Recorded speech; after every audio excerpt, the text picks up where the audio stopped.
Bapak Yang. Petik 2. Su Getong dan 3 kepala suku lainnya berteriak dengan hormat. Pria parubaya ini, Yang Hui, yang tampaknya hanya berusia 30 tahun, sebenarnya berusia lebih dari 50 tahun dan merupakan wargot tingkat menengah. Biasanya, dia tinggal di markas dunia Dojo of Limits. Entah kekuatan atau jati diri, Yang Hui ini sebanding dengan pria yang dijuluki tangan baja, Zhou Zhengyong.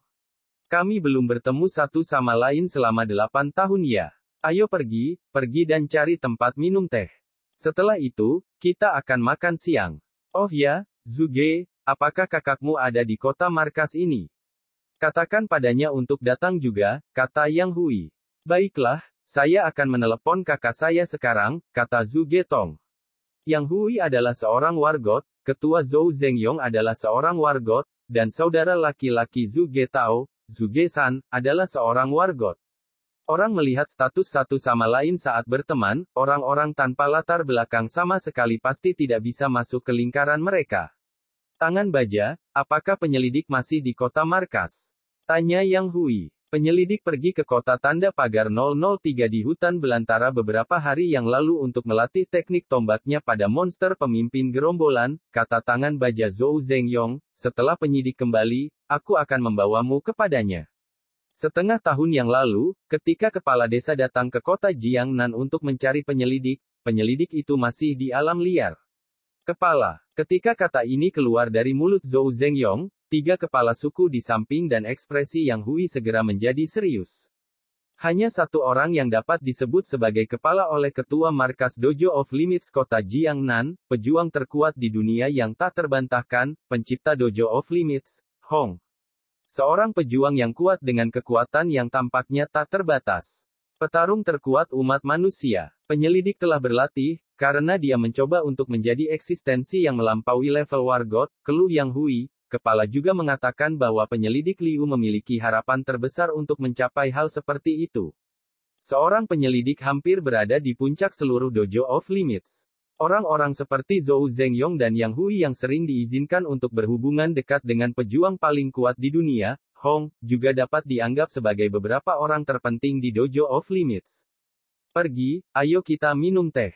Kami akan perlahan-lahan menyelidiki barang-barang Luo Feng kecil itu nanti, tersenyum wargot Yang Hui. Duta besar markas Yang Hui, dengan 4 besar kota Jiangnan, meninggalkan pesawat. Tanggal 28 Februari Fajar. Setelah menyelesaikan pemanasan dasar yang berlangsung setengah jam di aula pelatihan, Luo Feng memasuki ruang audiovisual. Tirai jendela ditutup rapat, menyebabkan bagian dalam ruangan sebagian besar gelap. Satu-satunya sumber cahaya berasal dari serpihan cahaya yang masuk dari pintu. Nyalakan, perintah Luo Feng. Luo Feng santai saat dia selesai membuat teh dan duduk di sofa. Pada saat yang sama, dia meletakkan keyboard nirkabel di kakinya dan dengan cepat memasuki papan diskusi Panglima Perang di Rumah Batas dan membalas beberapa posting. Pos-pos ini memiliki banyak pejuang Panglima Perang dari Amerika Selatan, Uni Eropa, Afrika, dan terkadang, wargot datang ke sini juga. Dan melalui postingan ini, Anda bahkan dapat melakukan obrolan video dengan beberapa petarung 1 lawan 1.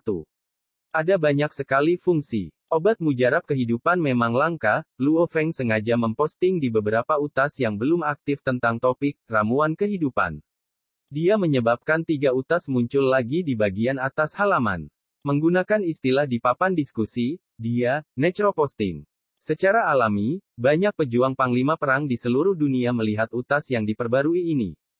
Jadi banyak dari mereka memulai diskusi tentang itu. Melalui diskusi ini, Luo Feng belajar lebih banyak tentang ramuan kehidupan. Terkadang, dia juga membalas dan mengobrol dengan para pejuang di utas. Ada jumlah pejuang Panglima Perang yang mengejutkan di bawah Dojo of Limits di seluruh dunia. Namun, tidak ada dari mereka yang tahu di mana ramuan kehidupan itu mengerutkan kening Luo Feng. Mungkinkah benar-benar seperti yang dikatakan bahwa setiap ramuan kehidupan yang langka berakhir di pelelangan? Petik 2. Bahkan jika sebenarnya ada ramuan kehidupan yang tersedia, Luo Feng tidak akan berani membelinya. Dia tidak memiliki cukup kekuatan, jadi begitu pasangan Vulture Scorpion mengetahuinya, mimpi buruknya akan dimulai. Terserah, bagiku sekarang, yang paling penting adalah meningkatkan kekuatanku. Hal yang paling kuat tentang saya adalah kekuatan spiritual saya. Sampai saat ini, tingkat kebugaran tubuh saya masih di tingkat Panglima Perang tingkat pemula.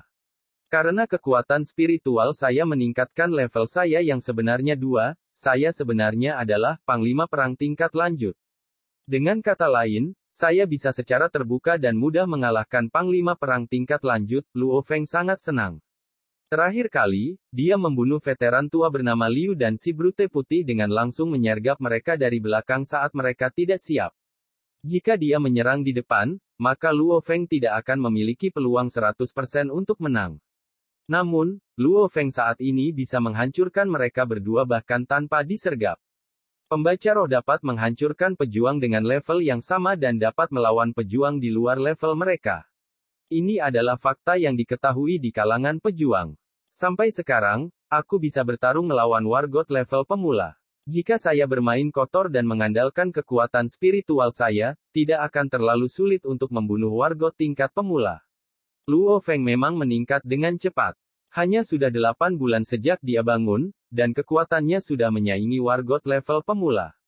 Ini tidak terlalu aneh karena Luo Feng adalah pembaca roh yang sangat langka.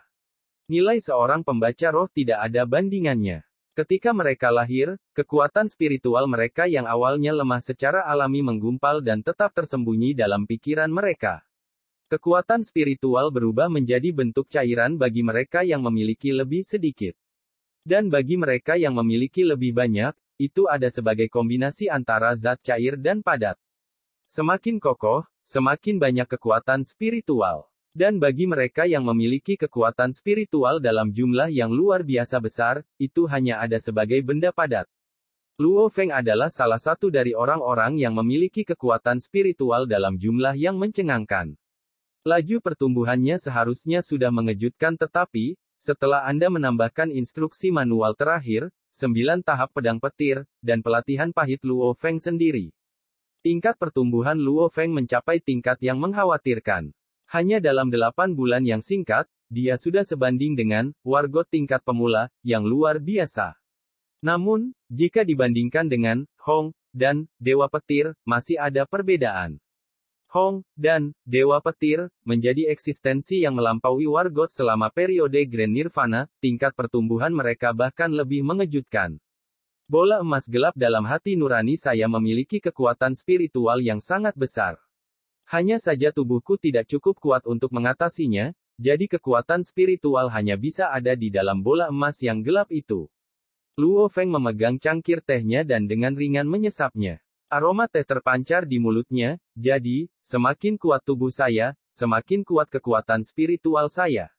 Sekarang, saya harus meningkatkan tingkat kebugaran tubuh saya secepat mungkin. Luo Feng memasukkan cara untuk meningkatkan tingkat kebugaran tubuh di fungsi pencarian papan dan dengan cepat menemukan sejumlah besar benang. Jelas sekali, topik ini sudah banyak dibicarakan orang. Luo Feng mengklik beberapa utas dengan jumlah balasan tertinggi. Cara apa? Pengobatan genetik. Harganya tidak mahal dan, melalui teman-teman kapten, saya bisa membelinya dengan 200 juta. Namun, obat genetik ini cukup merusak tubuh. Setelah menggunakannya untuk meningkatkan skill Anda, akan sulit untuk meningkatkannya lebih jauh. Luo Feng sedikit menggelengkan kepalanya. Pengobatan genetik biasanya memotong semua harapan masa depan Anda. Jadi hanya orang-orang seperti Wei Ti, Wei Qing, dan Chen Gu yang belum dapat meningkatkan keterampilan mereka dalam waktu yang lama, dan mereka yang tidak percaya diri melakukannya di masa depan, yang bersedia melakukannya, gunakan obat genetik. Dan untuk orang-orang seperti Luo Feng, seseorang dengan potensi yang hampir tak terbatas menggunakan pengobatan genetik adalah sesuatu yang akan dilakukan oleh orang idiot. Cara kedua cukup bagus. Begitu Anda melakukannya, kekuatan Anda bisa berlipat ganda. Tidak hanya tidak memiliki efek samping, tetapi juga dapat mempercepat pelatihan Anda. Luo Feng melihat ke arah kedua dan hanya bisa menggelengkan kepalanya dengan sia-sia. Sayangnya, metode ini terlalu mahal. Cara kedua adalah dengan menyebarkan darah naga ke seluruh tubuh Anda dan membiarkan tubuh Anda menyerapnya menjadi lebih kuat. Namun, persyaratan untuk darah naga sangat tinggi. Pertama, itu pasti naga setingkat kaisar. Selanjutnya, itu harus darah dari jantung naga. Setelah membunuh naga tingkat kaisar, hanya satu bagian dari darah naga yang dapat dibuat. Berapa banyak monster tingkat kaisar di bumi? Dan berapa banyak dari monster itu naga? Bisa dibayangkan betapa mahalnya darah naga ini. Satu porsi darah naga menggunakan setengah harga Dojo of Limits, mencapai 80 miliar. Dan persyaratan setengah harga adalah peringkat kontribusi bintang 4. Luo Feng hanya bisa menatap. Ini seperti obat pamungkas yang legendaris, setelah menggunakannya, kekuatan Anda akan melonjak tanpa efek samping dan kecepatan latihan Anda akan meningkat. Betapa hebatnya itu. Sayangnya, berapa banyak orang yang mampu membeli ini? Cara ketiga, berlatih dengan pahit. Luo Feng menggelengkan kepalanya. Satu-satunya hal yang bisa dia lakukan adalah berlatih dengan jujur dan pahit, yang juga merupakan jalur yang diambil sebagian besar petarung. Dengan kecepatan latihanku, tingkat kebugaran tubuhku seharusnya bisa mencapai level Panglima Perang tingkat menengah dalam setengah tahun. Setelah aku mencapai level Panglima Perang menengah, tingkat kebugaran tubuhku seharusnya bisa mencapai level Panglima Perang tingkat lanjut dalam setahun. Luo Feng mengangguk, dengan kata lain, dengan kekuatan spiritualku, aku akan mampu mencapai level Wargot menengah, dan mampu mengalahkan orang lain dengan peringkat yang sama. Saya juga bisa menantang Wargot tingkat lanjut. Dalam 3 tahun, dengan kekuatan spiritual saya akan dapat mencapai level Wargot tingkat lanjut, membuat saya hampir tak terkalahkan melawan Wargot tingkat lanjut lainnya. Jika saat itu tiba, apakah saya masih akan takut dengan Herring dan Kalajengking? 2 pisau lempar sudah cukup untuk menyingkirkannya. Tentu saja dia berpikir sangat positif. Ada prasyarat besar untuk semua ini. Yang merupakan bola emasnya yang gelap harus mampu menyediakan kekuatan spiritual yang cukup baginya untuk mencapai level Wargot tingkat lanjut. Jika, saat berlatih, bola emas gelap menghilang, kemudian tahap pertumbuhannya yang cepat berakhir. Setiap pembaca roh memiliki tahap pertumbuhan cepat, yang mengandalkan penyerapan kekuatan spiritual sejak mereka dilahirkan. Begitu mereka selesai menyerapnya, tahap pertumbuhan cepat mereka akan berakhir. Keberadaan bola emas gelap membuatku berlatih dengan sangat cepat. Mudah-mudahan tahap pertumbuhan cepat saya akan bertahan sampai saya mencapai tingkat Wargot tingkat lanjut. Dengan kekuatan spiritual saya, Luo Feng berpikir dalam hati penuh harap. Seorang pembaca roh tingkat Wargot tingkat lanjut, untuk keberadaan di bawah tingkat Wargot, mereka adalah keberadaan yang paling mengerikan. Dan bola emasnya yang gelap. Berapa lama itu bisa bertahan sampai habis? Tanda hubung. Saya memperbarui catatan saya di Vol. 5, Bab 2 karena saya salah lagi, jangan ragu untuk memeriksanya, jika Anda tidak mau. Ringkasan dasar, Zhuge Tao adalah salah satu dari 3 kepala suku di bawah ketua yang sebenarnya. Tidak ada yang tahu kapan bola gelap dan emas di hati nuraninya akan habis, jadi Luo Feng tidak berpikir lebih jauh tentang masalah itu. Tanggal 1 Maret, Kamis, hari keberangkatan Regu Palu Api. Lantai pertama Pasar Aliansi SDM, 5 anggota Regu Palu Api berkumpul bersama. Gila, apa yang kamu lihat? Kecewa wanita Susin tidak ada di sini. Canda Wei Ti. Luo Feng tidak menyebutkan bahwa dia sudah menelepon Susin tadi malam dan bahwa dia makan siang dan mengobrol dengannya untuk waktu yang sangat lama selama tahun baru. Luo Feng menyukai Susin, dan Susin juga menyukai Luo Feng. Namun, tidak satu pun dari mereka mengatakan apapun tentang itu. Susin masih bersekolah. Dia juga dari keluarga Su yang sangat kuat, jadi dia tidak bisa menjalin hubungan dengan mudah. Adapun Luo Feng sendiri, karena Herring dan Kalajengking, karunia astronomi akan terus berlanjut. Tekanan tak berbentuk yang dibawa oleh karunia menatap Luo Feng setiap detik sepanjang hari. Panggilan telepon sesekali, kencan sesekali. Cukup bagus. Baiklah, ayo pergi, Kapten Gao Feng berdiri. Haha, tubuhku mulai berkarat setelah tahun baru, ayo pergi, kata Wei Qing sambil tertawa. Setelah itu, Wei Ti, Chen Gu, dan Luo Feng semuanya berdiri, dan 5 anggota Regu Palu Api mengendarai mobil pribadi aliansi hari menuju stasiun kereta. Setelah naik kereta, mereka tiba di pangkalan pemasok militer Tenggara. Wilderness, tanda pagar 023 City. Luo Feng mencuri telur naga terakhir kali, dan wilayah naga lapis baja-baja berada di dekat jalan raya dan di sekitar wilayah negara. Jika Luo Feng mengikuti rute normal menuju kota tanda pagar 023, dia mungkin akan tertangkap oleh naga lapis baja-baja. Setelah mencuri telur naganya, Luo Feng tidak berani menerima amukan naga lapis baja-baja itu. Di halaman sebuah bangunan tua yang hancur, Luo Feng dan Gao Feng sedang menyerang banteng raksasa seperti baja tuang. Tubuhnya benar-benar berwarna merah dan aliran putih membara keluar dari lubang hidungnya saat ia menyerang manusia yang paling dibencinya seperti lalat. Manusia muda ini selalu ada di sisinya. Monster tipe sapi ini memang banteng lapis baja, yang memiliki pertahanan luar biasa. Dengan armornya, banteng lapis baja-baja ini dengan mudah ditempatkan ke dalam level komandan level menengah. Dua lembu lapis baja prajurit tingkat tinggi yang bersamanya dirawat oleh Wei Ti dan Wei Qing. Suara mendesing. Suara mendesing. Suara mendesing. Langkah ringan Luo Feng secepat kilat, seolah-olah dia adalah seorang gladiator dari zaman sebelum periode Grand Nirvana yang bermain dengan targetnya. Ada banyak luka pada banteng lapis baja-baja itu tapi, sayangnya, tidak banyak berpengaruh padanya. PUCHI. Cahaya dingin menyala seperti kilat. Darah segar menyembur saat setengah dari bilah hantu itu langsung tenggelam ke leher banteng lapis baja-baja itu. Setelah mencabut pedang dengan kecepatan kilat, Luo Feng lari. Peng gelombang. Banteng lapis baja-baja mengeluarkan raungan tidak puas. Karena tenggorokannya telah diiris, aumannya lemah dan terdengar seperti banteng itu keluar dari udara. Setelah itu, tubuh raksasa itu jatuh ke tanah, menyebabkan seluruh tanah berguncang. Tanah yang penuh dengan debu dan darah langsung bergetar, membentuk retakan. Cantik, memuji Gao Feng. Gila, teknikmu menjadi lebih baik dan lebih baik. Wei Qing juga tidak bisa membantu selain memuji. Luo Feng sendiri jelas. Ketika dia dikelilingi di Family Mart, disarang naga lapis baja-baja dan berlari keluar dari kelompok beberapa ratus monster tingkat komandan, Luo Feng untuk sementara waktu memahami teknik tingkat sempurna untuk beberapa detik singkat. Setelah itu, selama 2 bulan dia di rumah. Dia sering menggunakan mesin uji kecepatan reaksi di Limit Hall untuk melatih tekniknya. Klasifikasi untuk teknik. Tingkat dasar, tingkat menengah asteris, tingkat sempurna, tingkat konsepsi. Memang, Luo Feng telah memahami sedikit tingkat yang sempurna dalam 2 bulan pelatihan pahitnya. Semuanya lelah sekarang kan? Kami menerima cukup banyak hari ini. Jadi mari kita kembali ke pangkalan pemasok untuk beristirahat, kata Gao Feng sambil membedah mayat banteng lapis baja untuk bahan material. Wei Ti, Wei Qing, dan Chen Gu semuanya menjawab, ayo kembali. Kapten, kalian kembali dulu. Aku akan pergi mencari monster lagi dan melatih teknikku.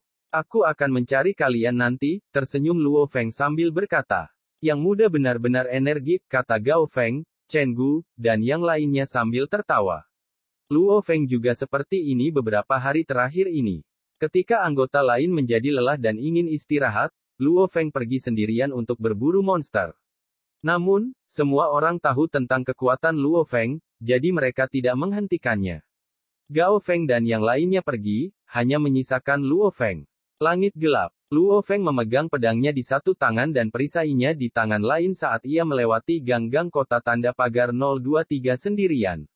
Terkadang dia akan bertarung melawan monster level komandan yang kuat, dan terkadang dia akan berhadapan dengan gerombolan monster. Kota tanda pagar 023 awalnya adalah Suzhou. Banyak bangunan di sini adalah bangunan bergaya oriental. Sayangnya, tempat ini telah menjadi taman hiburan bagi para monster. Darah segar mengalir kemana-mana. Anggota tubuh monster sedang diombang-ambingkan. Luo Feng melepaskan tahap ketiga dari Nine Stage Thunder Blade berulang kali saat dia terus menantang batas kemampuannya. Dia bergegas ke kelompok monster dan bertarung di sana. Dalam gerombolan monster, Luo Feng akan terus mendorong tekniknya hingga batasnya dan berusaha menggunakan monster lain dan lingkungan sekitarnya untuk membantu dirinya sendiri. Setelah waktu yang sangat lama, 3 jam setelah Gao Feng dan yang lainnya pergi untuk beristirahat, Luo Feng menyeret tubuhnya yang lelah ke sungai kecil dan membersihkan set seragam pertempurannya saat dia bersiap untuk kembali. Dalam 3 jam singkat, ratusan monster mati di tangan Luo Feng. Namun, tingkat reproduksi monster juga sangat tinggi. Bahkan jika Luo Feng tidak membunuh mereka, monster akan membunuh yang lebih lemah untuk makanan. Struktur seragam pertempuran sangat ketat, jadi tidak ada yang bisa meresap ke dalam dan tidak ada serangan seperti jarum yang bisa menembus. Bilas cepat adalah semua yang diperlukan untuk membersihkan darah monster di atasnya. Di lantai 6 sebuah apartemen hunian berlantai 6 adalah tempat regu pemadam kebakaran menginap. Kembali, Gao Feng dan yang lainnya melihat ke pintu saat Luo Feng berjalan masuk. Aku membunuh 8 monster level komandan. Luo Feng mengeluarkan material dari 8 monster level komandan dan meletakkannya di lantai. Aku akan melatih energi genetikku sebentar, lalu aku akan makan malam. Tidak seperti yang lain, Luo Feng memburu begitu banyak komandan sehingga tasnya tidak dapat menampung semua materi. Chen Gu membujuk, Luo Feng, jangan memaksakan diri terlalu keras, rileks sedikit. Ya, apa gunanya berusaha sekuat tenaga dan membuat dirimu selelah ini, Gao Feng juga membujuk. Tentu saja, jika Luo Feng mendorong dirinya sendiri, seluruh pasukan diuntungkan. Meskipun sebagian besar materi yang didapat Luo Feng dalam perburuan solonya diberikan kepadanya, orang lain masih menerima bagian juga. Haha, ini bukan apa-apa, Luo Feng tertawa saat dia pergi ke ruangan lain. Di ruang kosong, lantainya sudah lama dibersihkan oleh Luo Feng. Setelah meletakkan perisai, ransel, pisau, dan pisau lempar, Luo Feng mulai melatih teknik Daoyin-nya. Terasa baik. Tubuh saya mulai bergetar ketika saya melatih teknik Daoyin ketika tubuh saya sangat lelah. Luo Feng sangat senang. Mengapa kecepatan latihan Anda meningkat ketika Anda melangkah lebih jauh dalam 9 tahap pedang guntur? Karena 9 Stage Thunderblade membuat Anda menggunakan lebih banyak kekuatan tubuh Anda. Begitu banyak kekuatan yang mulai mempengaruhi sel. Semakin banyak energi yang digunakan sel Anda, semakin lapar mereka. Semakin mereka lapar, semakin banyak energi yang bisa mereka serap. Inilah mengapa mereka dapat menyerap begitu banyak energi genetik. Mengapa para pejuang selalu mengatakan bahwa kekuatan Anda meningkat dengan cepat saat bertempur di perbatasan hidup dan mati? Karena, saat bertarung di perbatasan hidup dan mati, Anda secara tidak sadar menggali setiap ons kekuatan di tubuh Anda. Menggunakan semua energi ini memungkinkan Anda untuk menyerap lebih banyak energi saat melatih teknik energi genetik Anda, Luo Feng dengan mudah menyimpulkan alasannya. Bandingkan satu orang yang mengayunkan pedangnya dengan sekuat tenaga di rumah dan orang lain yang mengayunkan pedangnya saat dia membunuh monster di alam liar. Keduanya mengayunkan pedangnya. Namun, orang di alam liar mampu mengeluarkan lebih banyak energinya, dan karena itu menggunakan lebih banyak energi. Ini meningkatkan kecepatan latihannya. Jelas, saya telah meningkat sekitar 30% lebih cepat di sini di hutan belantara daripada di rumah. Luo Feng dapat memperkirakan kecepatan latihannya dengan melacak berapa banyak waktu yang dia butuhkan untuk menyerap energi genetik setiap hari. Dengan ini, Luo Feng membunuh monster sepanjang hari di hutan belantara. Setiap hari, dia berlumuran darah, seolah-olah dia baru saja keluar dari lautan darah. Dan teknik pedang, dan tingkat kebugaran tubuhnya terus meningkat berkat gaya latihan gila ini. Membunuh dengan gila-gilaan seperti ini mengubah aura Luo Feng sedikit. Petarung yang benar-benar kuat macam apa yang belum melalui pembantaian seperti ini. Luo Feng sendiri terus maju di jalur ini. Kota Jiangnan, di atas markas Dojo of Limits kota Jiangnan. Di dalam ruang audiovisual yang besar. Dilihat dari materi ini, Luo Feng ini cukup berbakat, dan dia juga bekerja cukup keras. Dalam 2 bulan, dia membunuh lebih dari 10.000 monster level prajurit. Tentu pahit. Memang, dia mendapatkan kekuatan, panglima perang tingkat pemula, melalui usahanya sendiri, utusan dari markas, Wargot Yang Hui, melihat data yang dicetak dengan rapi di depannya. Tangan baja, apakah kamu sudah menyiapkan Wu Tong itu? Tanya Yang Hui. Wu Tong sedang online sekarang. Dia siap untuk mengobrol dengan Anda secara online kapan saja, kata Ketua Zhou Zhengyong sambil tersenyum. Yang Hui mengangguk dan dengan cepat mengaktifkan proyektor hologram 3D. Cahaya mimpi dengan cepat muncul di tengah ruang audiovisual, membentuk hologram 3D. Kepala instruktur dari Balai Batas Kota Yang Zhou, Wu Tong, langsung muncul, seolah-olah dia secara pribadi ada di sana. Satu-satunya perbedaan antara orang yang sebenarnya adalah bahwa sedikit cahaya dapat dilihat di permukaan tubuh. Wu Tong menyapa ketua dan utusan, membungkuk Wu Tong. Oke, mengangguk Wargot Yang Hui, saya yakin Anda tahu mengapa saya mencari Anda.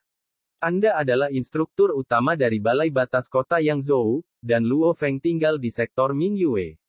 Anda cukup akrab dengannya, bukan? Petik 2. Ya, mengangguk Wu Tong. Ceritakan tentang tingkat kebugaran tubuhnya dan tingkat keahliannya saat ini, perintah Yang Hui.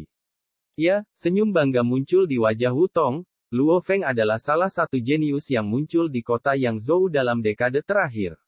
Dia baru berusia 19 tahun setelah tahun baru. Meskipun dia baru menjadi petarung setengah tahun yang lalu, sampai sekarang, kekuatan tinjunya 10.000 kg dan kecepatannya 129 meter per detik. Aku tidak terlalu yakin dengan kecepatan reaksinya, tapi aku tahu setengah bulan yang lalu dia lulus tes Panglima Perang tingkat menengah. Petik 2. Juga, saya tahu bahwa dia melatih teknik Nine Stage Thunderblade dan, selama tahun baru, telah mencapai tahap ketiga dari Nine Stage Thunderblade. Dengan kata lain, dia mencapai tahap ketiga dalam setengah tahun. Wu Tong sedikit membungkuk, ini adalah beberapa data penting yang saya tahu.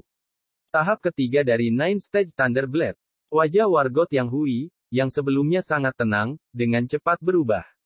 Apakah kamu yakin? Yang Hui tidak bisa membantu tetapi bertanya. Saya yakin. Saya melihatnya melayangkan pukulan dengan seluruh kekuatannya yang mencapai hampir 30.000 kg dengan mata saya sendiri, ucap Wu Tong yakin.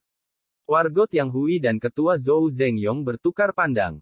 Keputusan para petinggi mungkin akan berubah, kata Zhou Zhengyong sambil tertawa. Tapi Yang Hui sedang melihat ke Wu Tong, di mana Luo Feng sekarang, saya ingin bertemu dengannya secara pribadi.